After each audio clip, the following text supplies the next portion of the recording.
Qala al-Habib Utsman Batawi rahimahullah wa nafa'ana bihi wa bi jami'i ulumihi fid dharain amin.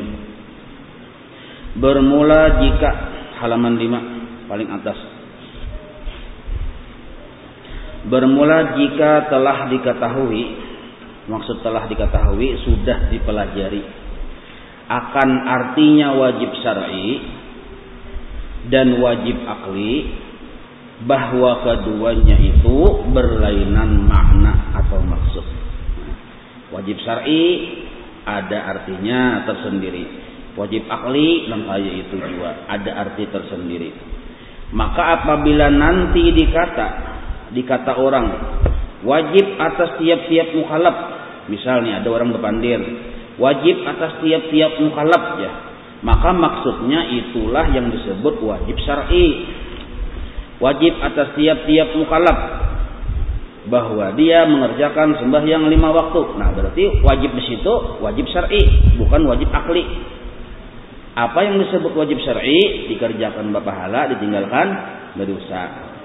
Dan jika dikata orang lagi seperti ini contohnya Jasidin, wajib bagi Allah Ta'ala atau wajib bagi Rasul. Nah, itu Jasidin, maka maksudnya itulah yang disebut wajib akli. Wajib bagi Allah bersifat wujud, berarti bukan wajib syar'i tetapi wajib akli. Maksudnya pasti ada mau kadada. Nah, itu. Dan demikian pula jika dikata jaiz bagi Allah Ta'ala, jaiz bagi Allah Ta'ala atau harus bagi Allah Ta'ala. Orang Bahari menyambat harus, bahasa Arabnya jaiz. Kalau bahasa kita milenial wah ini boleh-boleh saja terserah Allah.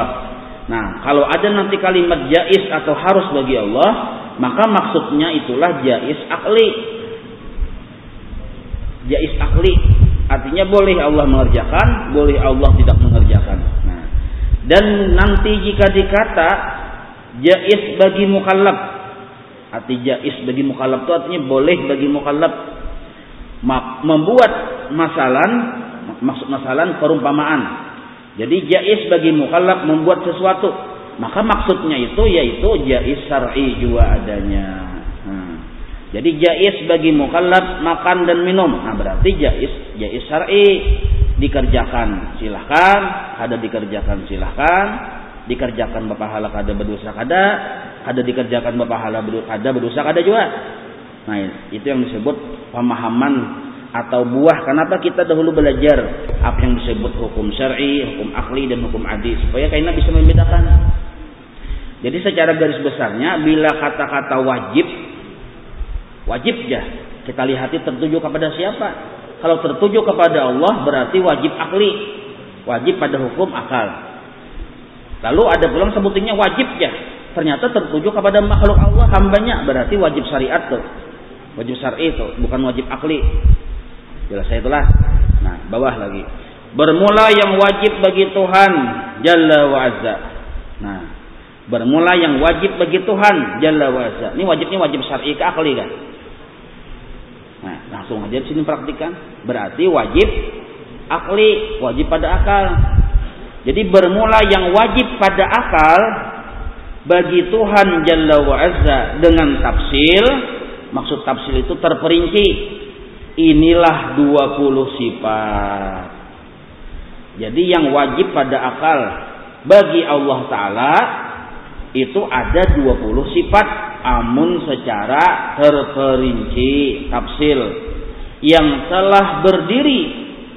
Maksud berdiri itu tulisnya di bawah, yang telah dikuatkan oleh dalil akli dan dalil nakli atasnya. Titik. Nah, jadi sifat 20 yang wajib bagi Allah itu kan 20 itu kan ada nomor 1, nomor 2, nomor 3, berarti terperinci naranya, berarti disebut tafsil. Itu berdiri, maksud berdiri dikuatkan oleh dalil akli dan dalil nakli. Jadi setiap satu-satu itu ada dalil aklinya, ada dalil naklinya. Dan nanti tersebut di bawah ini tiap satu sifat disebutkan dengan maknanya. Nah, beserta juga dengan dalilnya. Beserta lagi juga tersebut kepatutan kelakuan orang mukmin. Maksud kepatutan itu adabnya, adab kelakuan orang mukmin yang mu'taqid, yang sudah meyakini pada Tuhan bersifat dengan sifat-sifat itu. Nah, jadi pembahasan akan datang Jasidin, setiap satu sifat ada pengertian maksudnya, ada dalilnya, dan ada adab-adabnya. Maka itulah kelakuan, maksud kelakuan itu akhlak. Itulah akhlak mukmin yang sempurna imannya. Jadi kita bisa keyakinan itu harus berbuah kepada akhlak. Mungkin kita ingat yakin aja, tapi kada berakhlak, berarti kada sempurna beriman kepada Allah. Yakin kada Allah bersifat wujud, yakin. Napa akhlaknya? Nah, ada akhlaknya kena dipelajari di sini. Adapun lain-lain sifat, itu membicarakan masalah 20 lah. Adapun lain-lain sifat Jalla wa Azza, lain-lain sifat Allah Ta'ala yang selain 20 ini, nah, sifat Allah itu tiada ada hingganya banyaknya. Nah, yang lain dari 20 sifat ini sebenarnya sifat-sifat Allah itu tiada ada hingga banyaknya. Kada kau menghitungi aja kita banyaknya. Maka karena kada kau kita menghitungi banyaknya, wajiblah atas tiap-tiap mukallaf menyikapi dengan sikap, yaitu mengetahuinya dengan secara ijmal saja. Nah, Allah bersifat 20. Itu secara tafsili terperinci satu-satu, ada dalil, ada maksud, ada adab. Sedangkan sifat Allah banyak. Yang lain dari 20 kan kayak apa? Sikap kita cukup dengan memahami secara ijmal, secara umum saja. Apa secara umum? Yaitu yang dimaksud di dalam perkataan. Ini sikapnya. Nah, muttasifun bikulli kamal, artinya bersifat Allah Ta'ala dengan tiap-tiap sifat kesempurnaan. Nah, jadi cukup dengan satu kalimat itu saja. Bisa ada orang bertakun, cucu bertakun lawan kai, Allah bersifat 20 lah, inggih cuai. Dalilnya lengkap sudah cuai. Tapi ada kalau yang lain dari 20 banyak lagi nih, banyak benar cuai. Cuma kada kalau menghitungi kita. Kada kalau menghitungi kayak apa kesudahan hati menyudahinya. Menyudahi yang banyak tuh kayak apa? Nah, dengar itu nah. Cukup kita menyudahi dengan memahami bahwa muttasifun bikulli kamal. Huwa muttasifun bikulli kamal. Allah itu bersifat dengan sifat kesempurnaan. Jadi yang banyak yang lain 20 itu nah. Cukup kita menyadari ternyata Allah bersifat dengan sifat kesempurnaan. Cukup ingat situ aja. Yang lain dari 20 itu. Nah, titik sudah.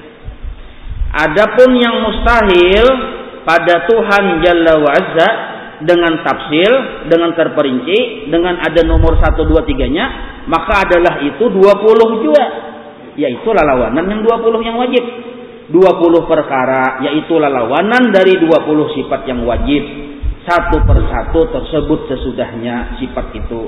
Jadi kena bila ada Allah bersifat wujud, ada juga lawanannya. Jadi itu nyaman aja menghitungin tuh. Nah, apabila Allah bersifat wajib 20, sedangkan yang lain dari itu, yang lain 20 itu banyak. Kayak apa cara menyikapinya? Menyikapinya dengan menganggap dan menyadari ternyata Allah itu bersifat dengan sifat kesempurnaan. Berarti kan lawanan yang 20 ada.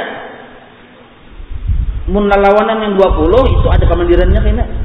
Nah, amun banyak berisi sifat kesempurnaan, berarti ada juga mustahil yang banyaknya. Kayak apa menyikapi yang mustahil yang banyaknya itu juga? Nah, di sini dipadahkan. Adapun yang mustahil pada Tuhan Jalla wa Azza, yang lain dari yang 20 yang mustahil itu, cukup juga dengan ijmal.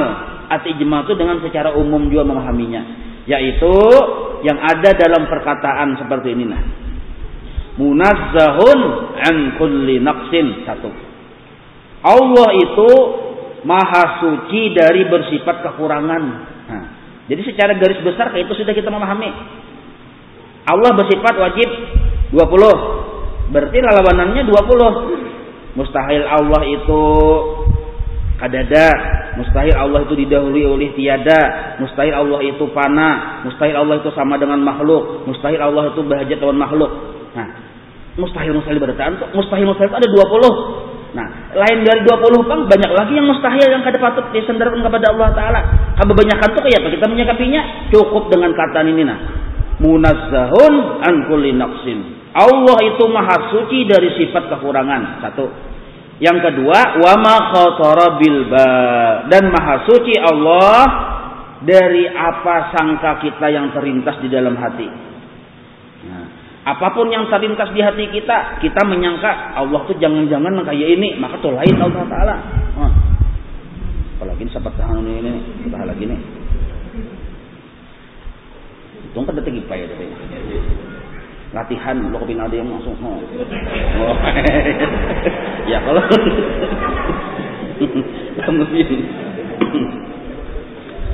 nah, jadi yang lain dari Allah Ta'ala yang mustahil itu banyak benar juga. Disimpulkan bahwa mustahil Allah bersifat kekurangan. Satu. Dan wa ma khatara bil bal. Maha suci Tuhan dari apa yang terlintas sangkaan di hati kita. Nah, itu artinya kita baca. Maha suci Tuhan daripada tiap-tiap sifat kekurangan.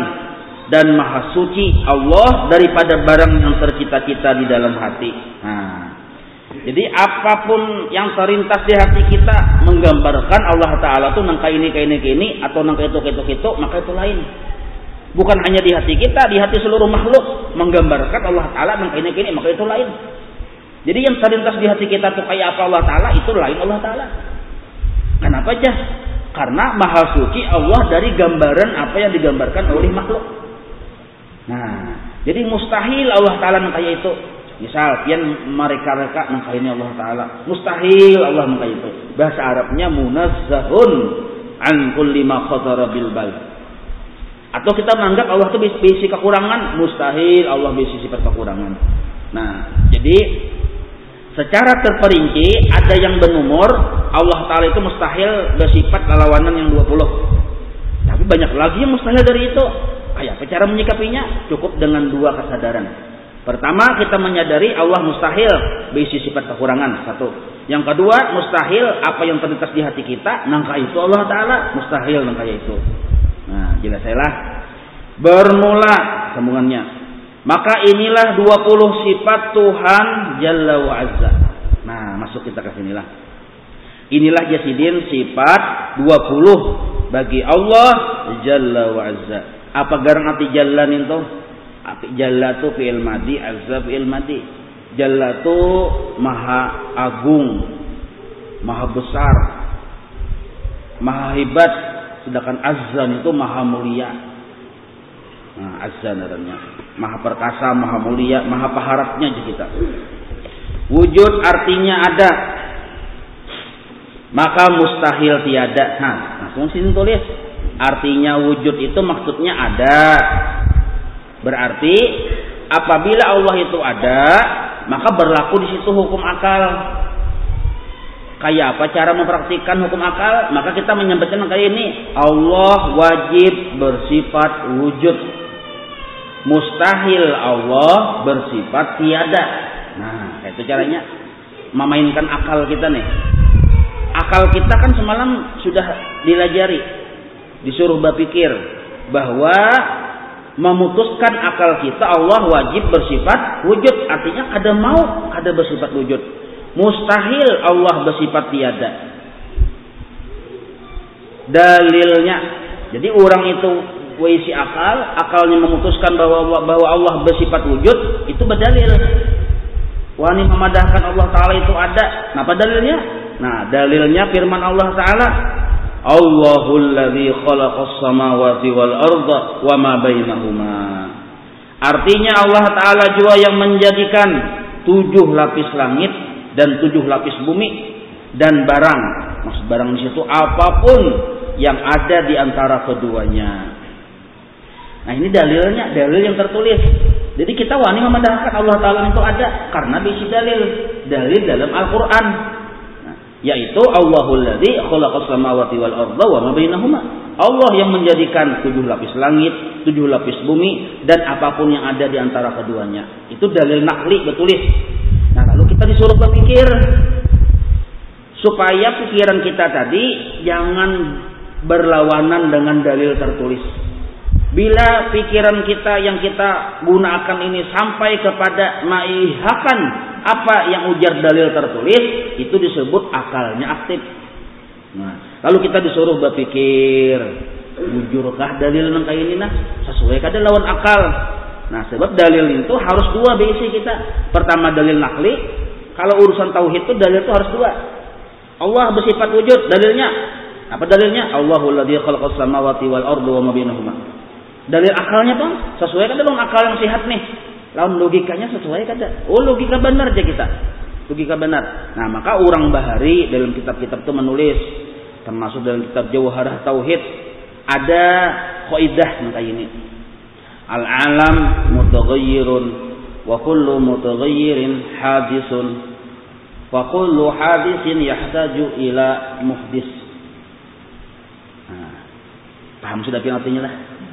Dia mana kita tuh? Dia paham tuh. Jadi alam, arti alam itu seluruh yang kita lihat ataupun yang kita kada sanggup melihat. Seluruh yang kita dengar ataupun yang kita kada sanggup mendengar. Seluruh yang kita rasa ataupun yang kita sanggup merasa. Kita kada sanggup merasa. Seluruhnya itu disebut alam. Atau bisa juga dipadakan alam ini masih wallah, lain dari Allah Ta'ala, alam naranya. Nah, alam ini kelihatan atau yang kita kada sanggup melihat. Banyak yang kita kada sanggup melihat, padahal alam juga. Kedengaran, kerasaan. Nah, apa contoh yang kita merasa? Rasa pahit, rasa manis, rasa padas, rasa mauk, rasa munyak. Ah, itu alam juga nih tuh. Maka seluruh alam ini secara nampak terbagi dua. Salah. Nyajar Nabi memikirkan Allah Ta'ala tuh hukumnya haram. Yang dipikirkan ciptaannya Allah Ta'ala. Itu yang disuruh. Nah, maka ciptaan Allah Ta'ala disebut alam. Alam ini yang kita bahas. Supaya akal kita memperdapati hakikat alam tadi. Nah, jadi alam ini mau kita melihat, asal bujur-bujur dilihati, ternyata dua. Pertama, ada zatnya. Yang kedua, ada sifatnya. Arti zat itu yang kau dijapai itu zat narnya. Nah, zat ada ikungannya, ada bukuannya, itu zat narnya. Dan setiap zat itu pasti juga di situ ada sifatnya. Sifat itu macam-macam, persegi panjang, sifat. Ini zatnya kayu. Sifatnya persegi panjang, warnanya hijau, hijau muda. Hijau muda pun sifat. Nah, jadi seluruh alam itu pasti terbagi dari dua tadi. Ada zatnya, ada sifatnya. Matahari ada zatnya. Zatnya tadi kan dilihat mulai bawahnya bulat bang. Sifatnya apa? Menerangi sarang. Nah, manusia begitu juga. Ada zatnya, ada sifatnya. Ada manusia itu sifatnya, zatnya kan sudah sama aja kalau dijapai. Cuma sifatnya ada tinggi, ada rendah, ada lamak, ada kurus, ada pengulir, ada rajin. Nah, itu sifat naranya itu. Nah, maka kawan dipadahkan bahwa alam ini terbagi dua. Yang lain Allah Ta'ala nih terbagi dua. Ada zat, ada sifat. Jelas sudahlah. Lalu kita disuruh Allah Ta'ala melihati alam ini. Ada apa gerangan dengan alam? Setelah kita lihati, oh ternyata alam ini nampak benar. Ciri khas sudah alam itu berubah-ubah. Asalnya umur 5 tahun, nang kayak itu bentuknya. Umur kaina 20 tahun, balain lagi bentuknya. Nah, umur kaina sudah 60 tahun, bagiannya balain lagi. Dahulu rapat gigi, wah ini hilang giginya. Nah, balain kok berubah-ubah. Dahulu rajinan, sidik, oh ini pengulir, berubah-ubah, itu disebut alam namanya. Sama nang kayak masjid ini nah.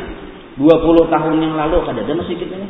Nah, sekarang ada berubah namanya. Nah, maka perubahan itu secara garis besar terbagi dua pulang. Nah, secara garis besar nih. Pertama, bisa yang dahulunya kadada jadi ada. Yang dahulunya kadada berubah menjadi ada, atau kebalikannya. Satu, yang dahulunya kadada berubah menjadi ada, atau kebalikannya, yang dahulu ada berubah menjadi kadada. Arti Arti perubahan di alamnya terbagi dua secara garis besar. Terbagi dua perubahan tuh. Asalnya kadada berubah menjadi ada. Asalnya ada berubah menjadi kadada. Satu. Perubahan secara garis besar. Perubahan secara garis besar yang kedua di alam ini termasuk diri kita, alam dunarnya yang asalnya badiam berubah menjadi bagarak, yang asalnya bagarak berubah menjadi badiam. Nah, adalah kita bisa keluar dari dua perkara itu. Seluruh alam pasti terjadi di dirinya dua perkara itu. Yang asalnya kadada menjadi ada atau sebaliknya. Yang asalnya misalnya pulang badiam menjadi bagarak atau sebaliknya. Paham lah dulu nih. Begini aja kita. Gas-gasak kena heng. Lihati dulu alam, berubah-ubah. Maka kita mengambil kesimpulan, alam itu ciri khasnya berubah-ubah. Kayak apa? Garang perubahannya secara garis besar, amun disambati banyak benar. Ada kesambatan, cuma secara garis besar, alam ini kada terlepas dari dua perkara tadi. Asalnya kada ada jadi ada, atau lalawanannya. Satu. Yang kedua, asalnya badiam kepada bergerak, atau kebalikannya. Paham lah dulu nih? Nah, paham. Nah, maka kita ambil kesimpulan. Al-alamu mutaghayyirun. Alam itu berubah-ubah. Ini kaidah pertama. Alam itu berubah-ubah. Maksudnya yang lain dari Allah Ta'ala itu berubah-ubah. Yang lain dari Allah Ta'ala berubah-ubah. Makhluk itu berubah-ubah. Kayak apa perubahannya bentuknya tadi? Dua perkara tadi. Nah, satu sudah. Kaidah yang kedua. Setiap yang berubah-ubah hadisun, baru terjadi. Nah, wa kullu mutaghayyirin hadisun. Setiap yang berubah itu baru terjadi. Baru terjadi. Kalau bahasa orang bahari baru terjadi itu baharu. Setiap yang berubah itu baharu, maksudnya baru terjadi. Hadis, bahasa Arabnya hadis. Setiap yang berubah itu baru terjadi. Nah, apa maksud baru terjadi itu ya? Hanyar diulah, hanyar dijadikan. Hanyar dijadikan. Ini ulun langsung aja kita melihat ke ulun ya. Kalau ulun ini duduk kah, berdiri kah? Berduduk ya kalau. Mulai tadi ulun berduduk nih. Nah, ulun berdiri berdiri nah. Berdiri. Hanyarkah? Lawas sudah berdiri nih. Hanyar, itu yang disebut dari duduk kepada berdiri berubah ngarannya. Setiap berubah baru terjadi. Itu maksud hadis. Pahamlah. Setiap berubah baru terjadi. Di hadapan pian tadi ada kalah nasi bungkus. Ayo, ada loh kok. Ada. Sekarang ada, lawaskah sudah ada tuh hanyar aja kah? Nah, maka dari kadada menjadi ada itu berubah ngarannya perubahan. Nah, setiap yang berubah baru terjadi. Maksud baru terjadi hanyar dijadikan, hanyar dikumulakan, hanyar ditakdirkan, hanyar diulah. Nah, berapa kali kata-katanya sudah berubah tuh? Sampai kada paham? Nah, jadi dua kaidah dah. Pertama tadi al-alam mutaghayyirun. Alam itu ciri khasnya berubah-ubah. Karena kaidah yang kedua, setiap yang berubah-ubah, kullu mutaghayyirin hadisun, baru dijadikan. Ujar orang bahasa Majapahit bahari, baharu. Setiap alam yang berubah-ubah itu baharu, hanyar dijadikan. Hanyar aja, apabila aja hanyar tadi tuh masih bungkus hanyar aja, hanyar benar, hanyar aja rumah lihat, hanyar aja mencium baunya pulang, hanyar aja. Jadi hadis bahasa Arabnya hadis, hanyar dijadikan. Dua kaidah sudah. Kaidah yang ketiga, wa kullu hadisin yahtaju ila muhdis. Setiap yang baru terjadi berhajat kepada yang menjadikan. Nah, maksudnya setiap yang hanyar kelihatan terjadi berhajat kepada orang yang menjadikan. Nasi bungkus tadi yang hanyar beandak di situ, bahajat kepada orang yang meandak di situ. Masuk akal lah pian nasi bungkus itu ada seorang yang mencungkung di situ. Mengkada yang membagi tadi. Ayo. Nah, masuk akal lah. Pasti ada setiap sesuatu yang terjadi. Nah, apa yang terjadi? Gerak. Asalnya kan berdiam kepada bergerak. Gerak ini hanyar. Setiap yang hanyar berarti ada yang memperbaharui, yang menjadikan mustahil ada menerima akal sehat kita sesuatu terjadi dengan sendirinya. Kenapa? Karena ini barang terjadi, barang baru terjadi, berarti ada yang memperbaharui itu.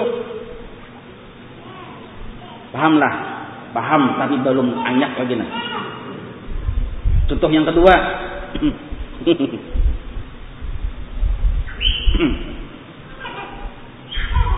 Pak jadi ke lampu dulu. Lampu tuh pajah di rumah pian. Di rumah pian lampu pajah lampu. Saberetaan pajah lampu di rumah pian. Sakali mbah pajah lawas imbah isa tang benyala aja lampu. Nah, benyala tuh narangnya sesuatu yang baru terjadi. Asalnya kada benyala menjadi benyala, berubah narangnya, perubahan narangnya. Setiap perubahan baru terjadi. Apa yang baru terjadi? Hanyar benyala. Nah, hanyar benyala itu fakta tuh, kelihatan hanyar benyala tadinya. Nah, tapi akal kita yang berpikir sehat mustahil ya benyala seorangan ya pula. Pasti ada yang mengatik, ilkah yang mengatik. Atau lampu di rumah, lampu di WC kita aja tuh aja. Lalu pian melihati tang benyala aja. Secara responsif kita berpikir, pasti biniku nih. Nah, sidin tadi bini di dapur pina kunyuk. Pasti bini yang mengatik nih. Nah, itu temun akalnya berpikir, ada mungkin lampu itu benyala seorang, ting dia benyala seorang. Begitu nah. Benyala seorang nih itu film horor. Film horor benyala seorang, pasti ada yang mengatik. Nah, maka di sini dipadahkan setiap yang baru terjadi yahtaju ila muhdis. Setiap lampu benyala berhajat kepada yang mengatik. Nah, kali itulah seluruh alam semesta ini dari berubah asalnya kadada menjadi ada, yang asalnya ada menjadi kadada, yang dari badiam kepada bergerak, yang dari bergerak kepada badiam, itu disebut perubahan yang terus-menerus berubah, yang terus-menerus baru terjadi, yang terus-menerus berhajat kepada yang menjadikan. Jadi salangkah kaki kita melangkah berhajat kepada yang menjadikan. 2 langkah berhajat, 3 langkah berhajat. Nah, wajib kita meyakini itu dulu tuh. Yakin dulu kita bahwa alam semesta ini berhajat kepada yang menjadikan dan berhajat kepada yang menggerakkan. Maka akal kita pun sepakat dengan dalil nakli ini. Jar akal kita, dalil nakli Quran memadahkan Allah yang menciptakan langit dan bumi dan apapun yang ada di antara keduanya. Oh, pas saya sepakat. Mustahil langit mencungkung sendirinya. Mustahil bumi, gunung, bulan, bintang mencungkung dengan sendirinya. Mustahil kita mencungkung dengan sendirinya. Nah, jelas. Jadi akal kita pun memperdapati. Maksud memperdapati itu idrak. Maksud idrak itu on di kita. On. Ada bersalahan dengan dalil nakli. Nah, adabnya pulang kita baca. Ini sampai jam 12 malam nih terserah pian aja lagi. Hendak bulik-bulik silakan ya. Maka patut bagi mukmin mu'taqid. Nah, sambungannya. Arti patut tuh hendaknya, seyogyanya bagi orang yang sudah beriman bahwa Allah bersifat wujud. Mu'taqid bagi orang yang sudah yakin Allah itu wajib bersifat wujud, bahwa ia ingat kepada Tuhan Allah Ta'ala pada tiap-tiap yang mawujud jua adanya. Nah, kita ini berisi pandangan, berisi pandangaran, berisi pengerasaan dan terbatas. Jadi kita jangan memikirkan yang kada kita pandang, kada kita lihat, kada kita rasa. Yang kita pikirkan tuh yang kawa kita lihat, kawa kita dengar, kawa kita rasa. Nah, jadi seluruh yang kawa kita lihat itu mawujud, ada kelihatan.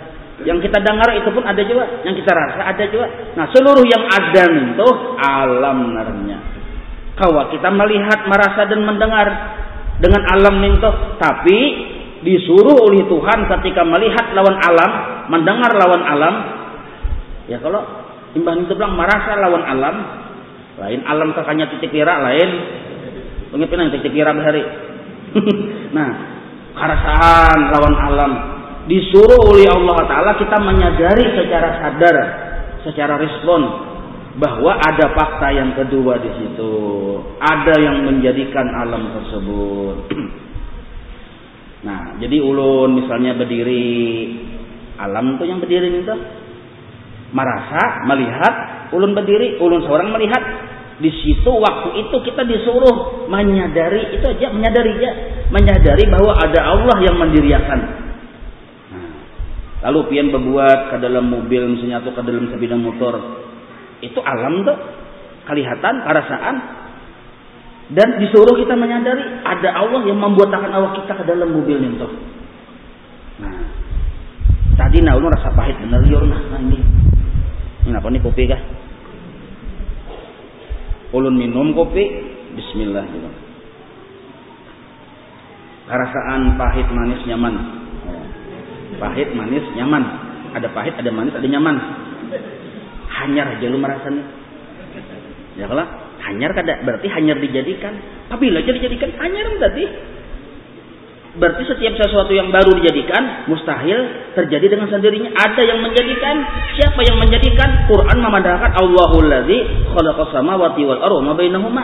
Kopi, rasa kopi yang pahit manis nyaman ini termasuk di bagian situ antara langit dan bumi. Allah yang menjadikan tadi. Maka waktu kita merasa pahit manis nyaman tadi, bismillahirrahmanirrahim. Hanya 2 kali, 3 kali abdolnya. Selain kita merasakan fakta pertama ada manis, pahit, nyaman, kita disuruh menyadari ada Allah yang maulah pahit, manis dan nyaman. Nah, pahamailah, disuruh kita suruhan wajib nih, disuruh kita berakhlak lawan Allah Ta'ala. Sadarilah ada Allah yang maulah rasa pahit, manis dan nyaman di situ. Apabila Allah maulah hanyaran tadi, kenapa nyawa kada ingat? Nah, yang kedua, setelah kita merasakan bahwa ternyata Allah Ta'ala itu gawian sidin, ada ampihan, baulah terus sidin. Dan itu kita menyadari, kada perlu dulu melihat, menyadari dulu. Ternyata Allah Ta'ala itu baulah terus. Dan ulahan Allah Ta'ala ini menyemani lawan kita. Maka kita disuruh apabila merasakan nyaman yang datang dari Allah, disuruh menyadari dulu ini minallah. Ternyata Allah Ta'ala baikan benar lawan aku. Nah, itu dulu kesadaran kita. Allah Ta'ala itu baikan benar lawan aku. Kenapa maulah langit, bumi, gunung, pohon, terus sampai ke badan. Ada rambut, ada dahi, ada hidung, ada dada, ada pusat, ada petunjuk mengaji. Seluruhnya itu berataan demi menyamani kita. Nah, berarti, waktu kita berjalan, disuruh kita ingat siapa yang menjalankan di kita. Waktu berjalan selangkah nih, ada aib yang Tuhanai. Berjalan selangkah yang kedua, ada aib yang. Terus pian berjalan, ada aib. Himung pian. Nah, ini yang disebut berakhlak lawan Allah Ta'ala. Karena Allah bermaksud dari menjadikan segala sesuatu supaya kita kenal lawan sidin. Kenal lawan sidin. Ada aib yang bepuk ya, bunyi gugur misalnya ringan. Nah, fakta pertama tuh, tapi mustahil terjadi dengan sendirinya. Ujar kita nih, tahu pian ada aib yang tahanai, paham jalan. Nah, paham sudah pian dah. Yang sudah paham tuh wallahu alam kita. مولاي صل وسلم دائما أبدا على حبيبك خير خلق كلهم يا ربي بالمصطفى